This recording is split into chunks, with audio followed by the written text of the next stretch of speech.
at the Code 8 premiere. About to watch it, and just a few minutes before everything goes down, and we're right by the city moment right here. Theater 1 at the TIFF building. Let's go.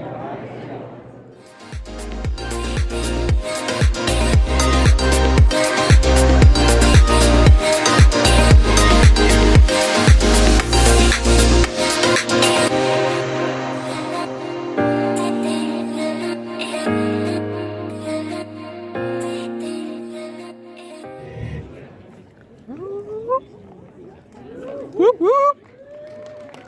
Hi everyone! Hi Morgan! Alright, I like the energy in this room. Woo! I'm Morgan Hoffman and I'm the entertainment reporter on The Morning Show here in Toronto. Big welcome to the world premiere of Code 8 Part 2. How excited are you? That was easy, that's good. I already like this energy, that's exciting. Now before we begin, we do want to acknowledge is taking place in territory, also known as Tekaronto, is home to many Indigenous people from across Turtle Island, and we're grateful to work on this land. Tonight, we're in for a hometown treat. Can I say that? Hometown treat? I'm Canadian. That's exciting. Tonight marks yet another incredible chapter in the Code 8 journey. I mean, so many of us in this room witnessed how this all began as a short film, and now we're here at the world premiere of Code 8 Part 2, ahead of its release on Netflix, no big deal, on Wednesday. You can't talk about the Code 8 journey without talking about the innovative creators to this amazing, talented cast, the meticulous production team, I mean, the brilliant minds in post-production, I've seen it, just wait till you see, it's amazing. Everybody has poured their heart and soul into this film, and we are so thrilled to have so many people, part of that team here tonight. So it's really a huge celebration for so many people on so many levels. I also want to give a big shout out to all the fans. Do we have some fans in the room?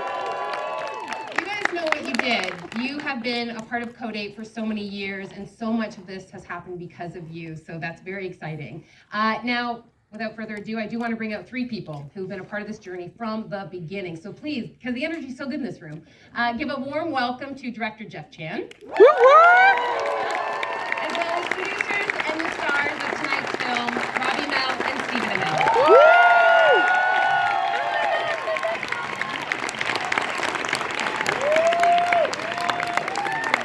Damn, they're good looking.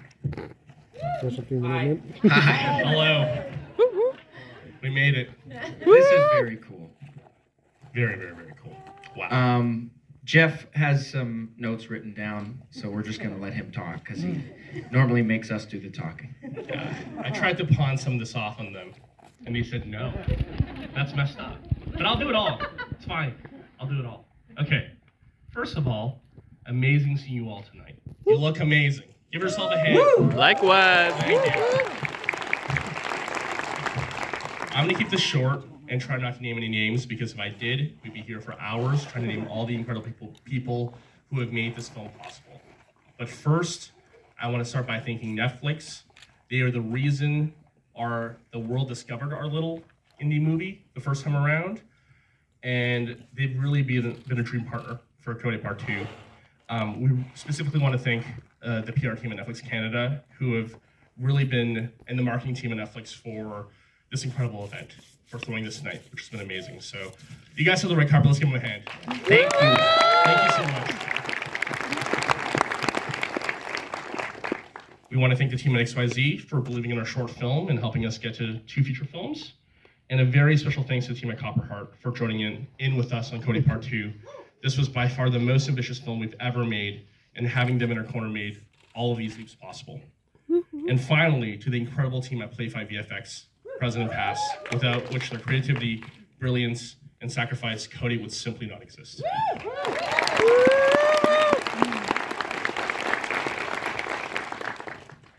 This has been a journey of a lifetime for myself, Robbie, Steven, Chris. This movie is bigger than the people up on the stage. Where's Pare? Yeah, where's Chris? Okay, everyone, special applause for Chris. Chris, the real genius, the real brains of the operation. To our brilliant cast, you are the heart and soul of this film. Thank you for making every moment an account and for bringing these characters to life. To our amazing crew, you're the unsung heroes behind the film. This was an extremely ambitious shoot. We would never have pulled it off without you giving us your best every day. Thank you. To all of our families, your unwavering support and patience is the only reason we're standing here today. It feels so special to celebrate this night with you. And to thank the fans, We'll do that. We're done with you. I was going to say some nice things about you. To two people who have believed in us and believed in me since the very beginning, who have had my back on this crazy journey, Robbie Miltimilla.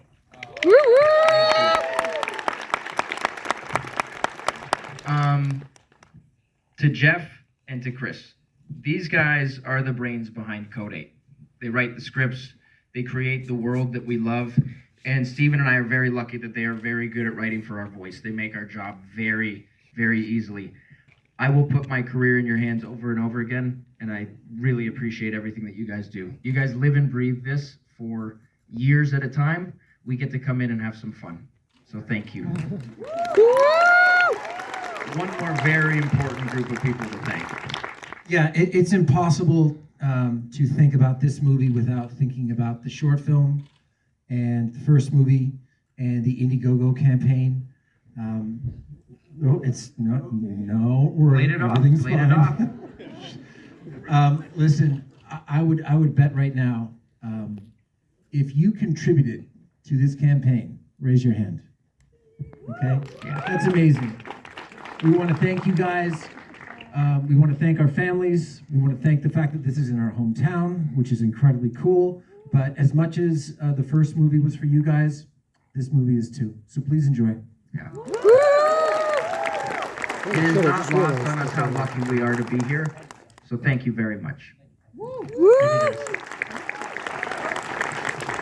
Let's play this movie. Yeah. Hopefully it's good. And while they take photos, just so everyone knows, before we roll the film, we're actually going to have a conversation after the movie ends, and we're going to bring up Alex and Serena. I know you guys are in here too. All right, yeah. All right, enjoy. Oh, also, when you go home, I know you've seen the movie. Play it again, okay? Hit the double thumbs up, okay? There's a dog in the movie. It's a robot. Play it for your animals, okay?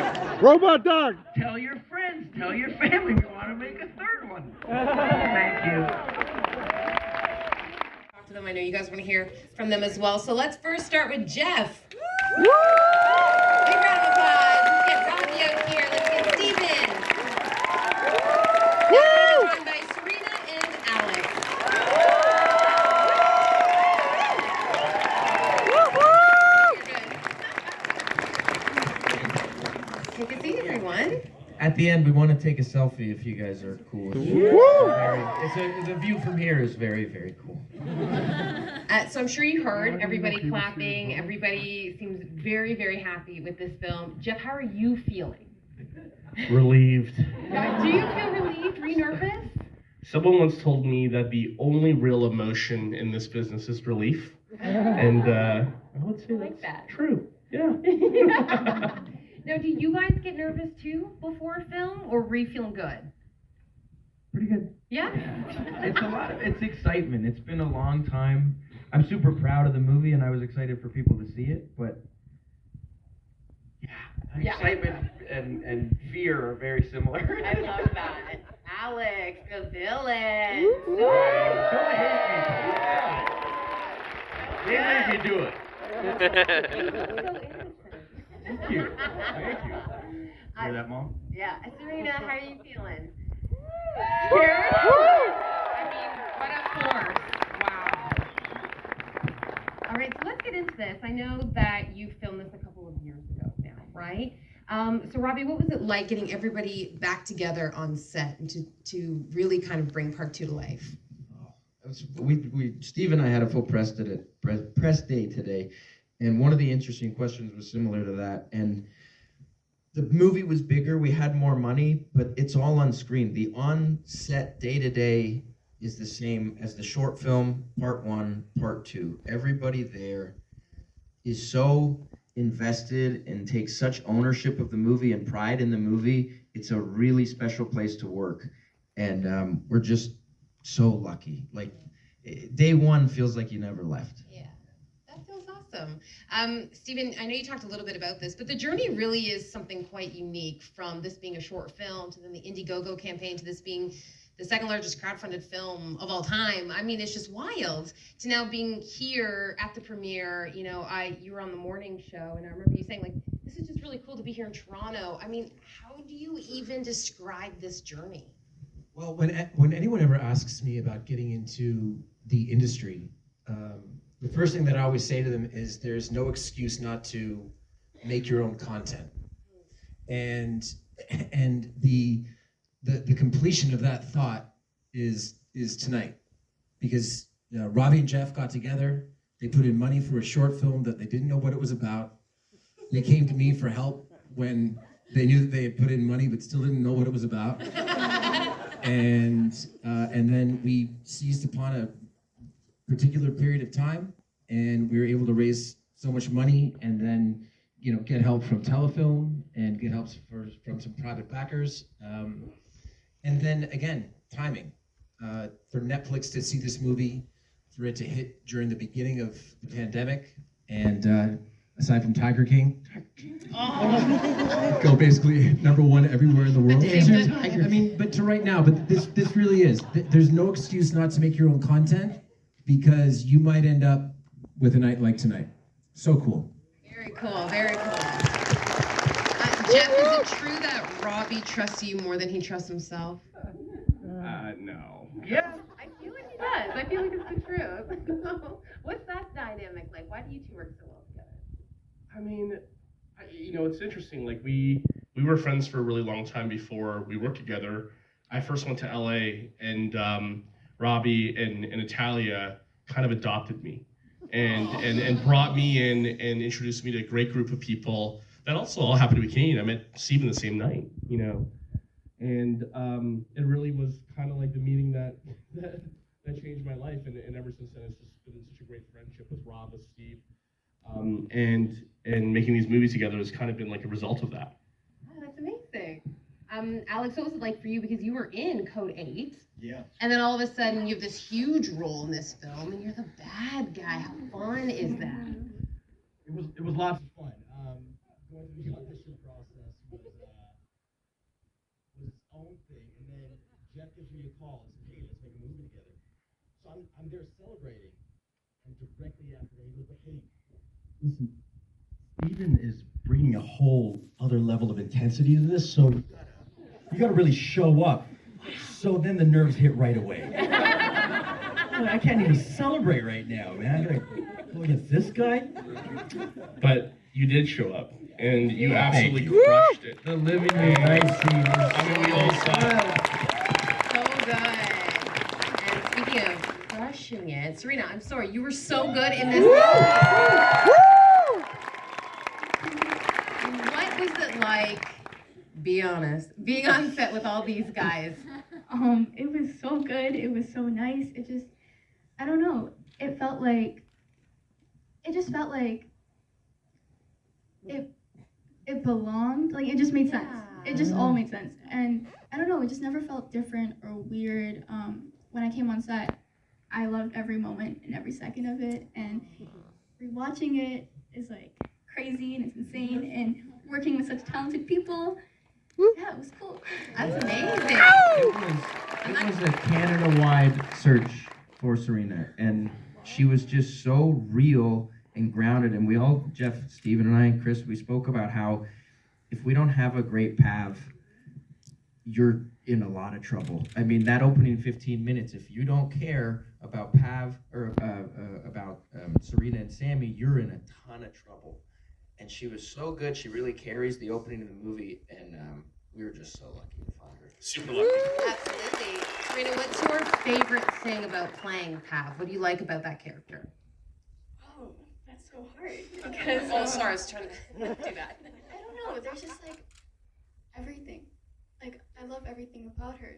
She's just such a cool person, and she's so independent for her age, and things that she went through was crazy, but like she knows what's good for her. Like she knows her rights. Like that could never be me. But yeah, she's the complete opposite person of me. But yeah, everything. Hey, that's a great answer. Jeff, for you, you know, I think a lot of this movie explores kind of the fears, the questions for sure that we have about AI, about the future of technology. What do you find fascinating about that? What was that like for you delving into that content for this film? Yeah, it's interesting. I mean, a lot of the credit here really goes to our lead writer, Chris Paré, and this buddy.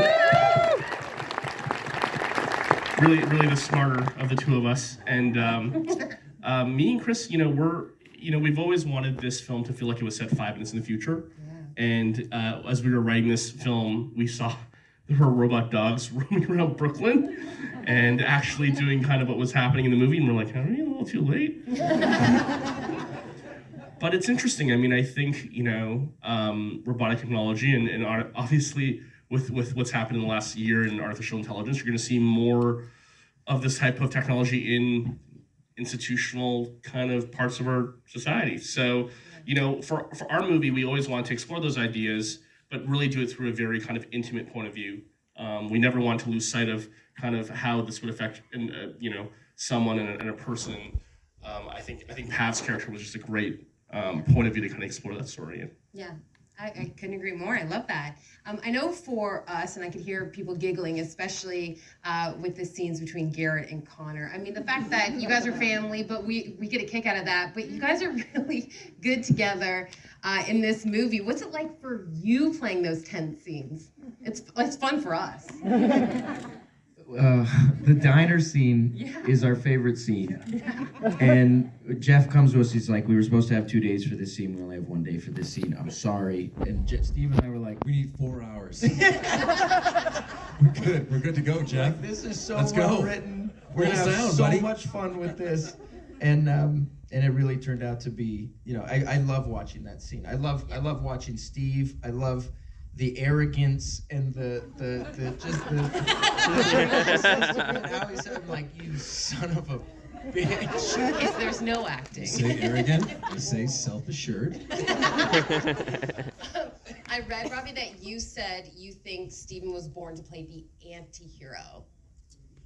He's like, I mean, obviously he was. Arrow was such a massive success for a reason.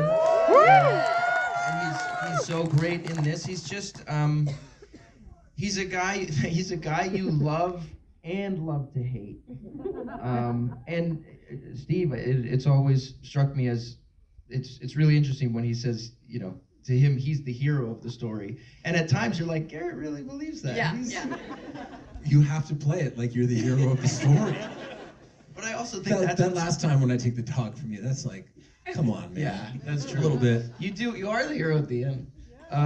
But like, that's kind of Code 8. Like, it's not black and white. It's very gray. And people operate sometimes selfishly. Sometimes people make decisions that the audience won't necessarily agree with. That's in part 1 and in part 2. And I think that's really interesting, the way that Jeff and Chris do that, because that's life. Life is all about perspective, and I just think it feels real, and I think people relate to that. A huge part, and it's so exciting for us, especially if you live or grew up in Toronto or the GTA, Hamilton. What was it like getting to shoot basically in a place where you guys know so well, and why was that so important to shoot this film here? Jeff. And then Alex, I'm coming to you. I mean, I like going home and sleeping in my bed at night. Yeah, that's really nice.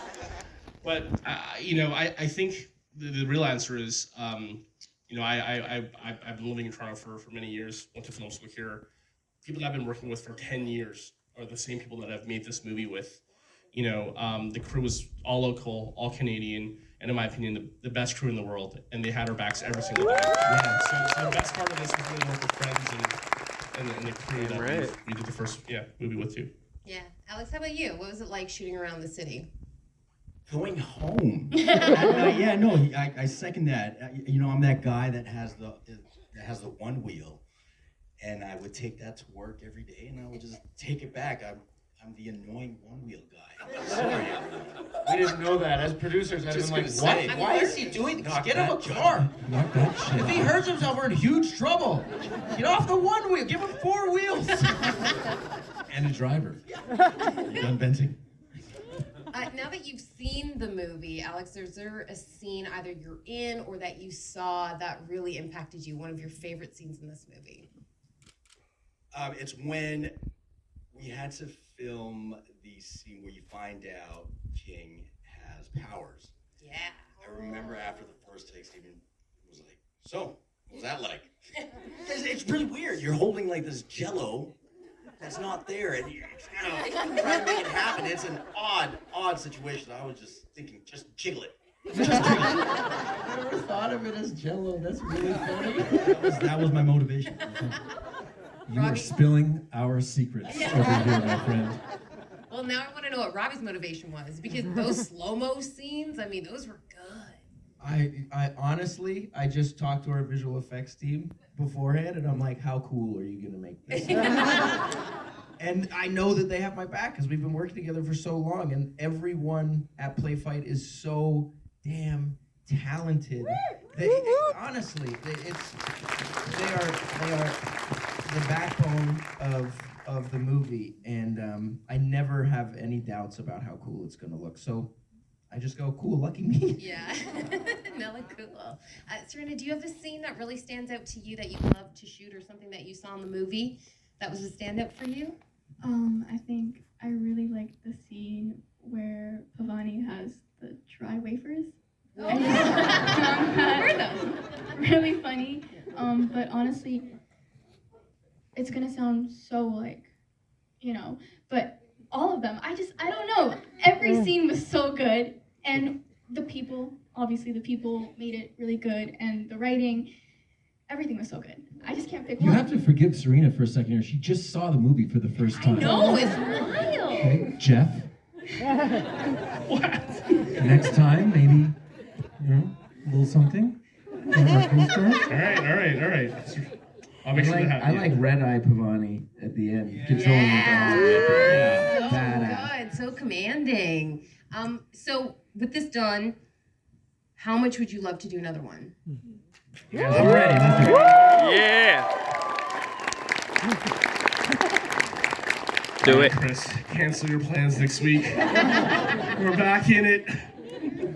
How much would you guys love to work together again? Is that the goal? That's the best part about making Yeah. these movies. It's just amazing. Friends, family, fans. It's a movie made by everyone. It's really special. Yeah. I have a question, just because I'm a huge fan. I've never been there before. What was it like filming at the Kingston Penitentiary? Awesome. Was that cool? Cold. Yeah. Was We it? did a 1-day trip. We bussed out and then we shot it and we bussed back. But it is like building sets and everything is amazing. And our sets were incredible.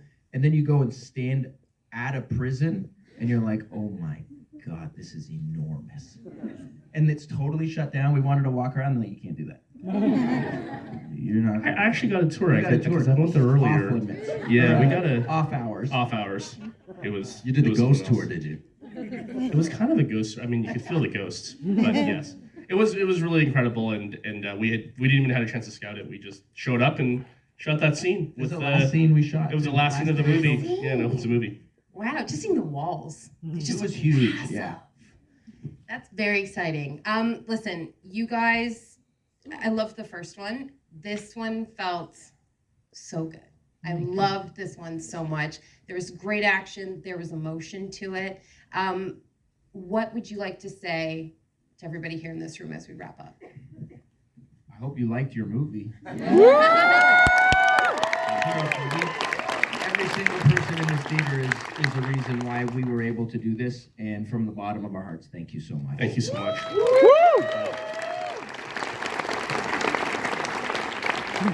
Thank you to everybody for coming out tonight. The energy in this room specifically felt really right. And everyone have a great night. Again, everybody, watch it at home. Play it and give us the double thumbs. Netflix has double thumbs now. Yeah, we'd love to do a selfie if you guys are cool with it. Let's do it. Yeah. Try and get in the background of it. it.